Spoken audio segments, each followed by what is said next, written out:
Et bienvenue dans un nouveau fitness tip. Aujourd'hui, je vais vous donner quelques astuces pour améliorer vos exercices de jambes unilatéraux.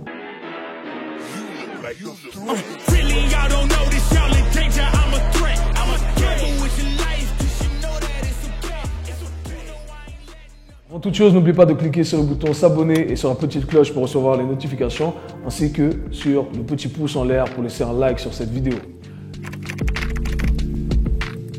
Le problème qu'on rencontre avec les exercices de jambes unilatéraux, c'est qu'on a tendance à perdre l'équilibre. Et parce qu'on perd l'équilibre, cela atteint négativement notre production de force. Du coup, j'ai une astuce pour vous qui vous permettra de contrer cet effet-là.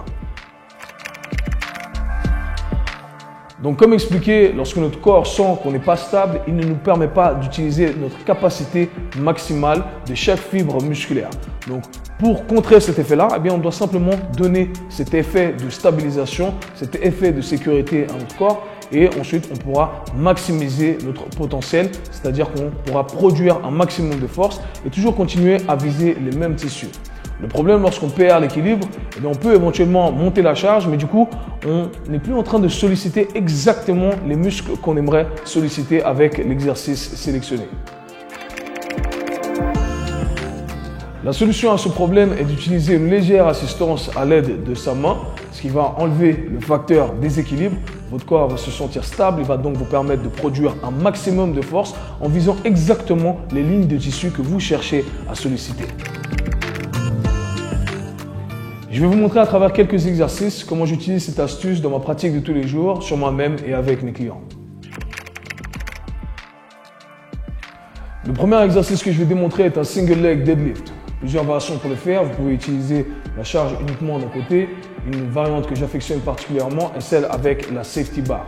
Donc l'idée ici est d'utiliser un rack comme assistance. On place sa main légèrement contre le rack. Personnellement, j'aime le faire du côté de la jambe qui travaille. Donc si ma jambe droite travaille, je place ma main droite contre le rack.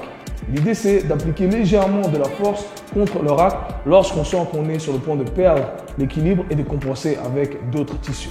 En l'occurrence, avec le single leg deadlift, on a vite tendance à compenser en tirant avec son dos, en bougeant un peu dans toutes les directions. Le fait d'avoir cette assistance ici, ça nous permet de garder cette trajectoire qu'on veut toujours garder et ça nous permet d'augmenter de manière considérable la charge qu'on va pouvoir utiliser pour ainsi rendre nos tissus plus forts, plus résilients.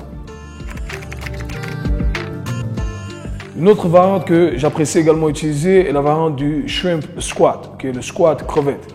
Pour ce faire également, on peut utiliser un rack avec le même principe, du même côté que la jambe qui travaille. Personnellement, j'aime placer ma main à la hauteur des hanches. Et l'idée, ce n'est pas d'utiliser cette assistance comme régression, c'est-à-dire qu'on ne cherche pas à tirer à l'aide de sa main. On enlève simplement le facteur déséquilibre. Donc, pour vous donner simplement un indice, parfois je peux utiliser simplement 2 doigts ou 1 doigt et ça dit simplement à mon système nerveux que j'ai assez d'équilibre et c'est juste assez de production de force pour éviter la compensation. Du coup, ici, ça ressemblera à ça. Pour mon shrimp squat, je vais légèrement reculer mon pied et je vais placer mes doigts contre le rack ici et je vais simplement descendre et remonter. Et quand je suis en bas, je peux remonter comme ceci et ça me permet éventuellement d'utiliser de la charge. Donc, je peux utiliser une variante élevée pour descendre plus bas et mettre un maximum de charge en tenant un poids sur la main opposée. Conclusion, cette astuce est très pratique car elle nous permet de nous débarrasser du facteur limitant qui en l'occurrence est l'équilibre. Rappelez-vous que le but ce n'est pas de simplement devenir meilleur à l'exercice ou simplement d'exécuter l'exercice en levant une charge qui va du point A au point B. Le but ce n'est pas non plus de devenir un équilibriste. Le but d'utiliser un exercice bien précis, c'est de pouvoir l'utiliser de façon à viser des tissus bien précis et développer des qualités bien précises. En l'occurrence, ici, on veut augmenter la capacité de nos tissus à produire de la force. Et comment on va le faire? On va mettre tous les outils de notre côté pour pouvoir le faire et maximiser notre production de force. Donc, utilisez cette astuce dès maintenant.